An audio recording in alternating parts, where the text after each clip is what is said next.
एक बार की बात है, एक बार एक अध्यापक एक संपन्न परिवार के शिष्य के साथ कहीं जा रहे थे। तो उस शिष्य को कुछ मजाक सूझी क्योंकि उसको रास्ते में किसी गरीब मजदूर के जूते दिखाई दिए। उसने अध्यापक से कहा, गुरुजी, अगर हम इन जूतों को छुपा दें तो कितना मजा आएगा।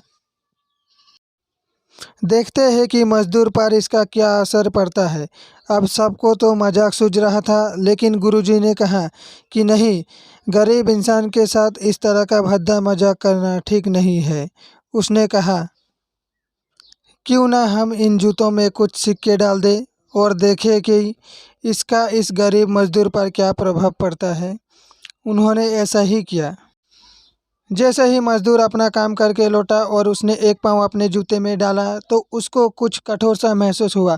उसने अंदर हाथ डाला तो उसको कुछ सिक्के दिखाई दिए। वो थोड़ा आश्चर्य में पड़ गया। आसपास किसी को देखा तो कोई भी दिखाई नहीं दिया। वापस उसने दूसरा पैर अपने जूते में डाला और वापस उसको उसके कुछ सिक्के दिखाई दिए। अब दोनों जूते के सिक्के को उसने अपने हाथों में रखा और प्रभु की तरफ इशारा किया। हे प्रभु, पता नहीं किस भले मनुष्य ने ये सिक्के मेरे जूते में छिपाए हैं, लेकिन जिसने भी छिपाए हैं उसको मेरी दुआ है ताकि इन पैसों से मैं अपने बच्चों और पत्नी के लिए कुछ खाना और दवाइयाँ ला सकूँगा। और इतना बोलकर वो चला गया। इस बात को शिष्य और अध्यापक दोनों सुन रहे थे। अब अध्यापक ने शिष्यों से पूछा कि अब तुम मुझे बताओ कि तुम्हें कैसा महसूस हुआ, तुम्हारी पहली वाली मजाक या मेरा ये तरीका।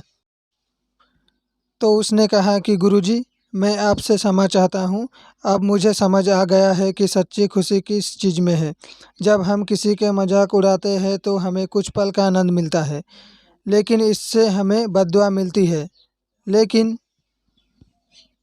अगर हम किसी की मुश्किल परिस्थिति में मदद करते हैं और जिसकी भी हम मदद करते हैं उसको भी नहीं पता कि हमने उसकी मदद की है, लेकिन अंदर ही अंदर हमें पता है कि हमने इस इंसान की मदद की है, यही सच्ची खुशी है। जब हम दूसरों को खुशी देते हैं तो हमें सच्ची खुशी मिलती है। इस तरह खुशियाँ बांटते रहिए, लोगों की मदद करते रहिए और दान करते रहिए जिसके भी आप काबिल हो। जितना भी आपसे बन पड़े दान करें, लेकिन दान जरूर करें। Thank you.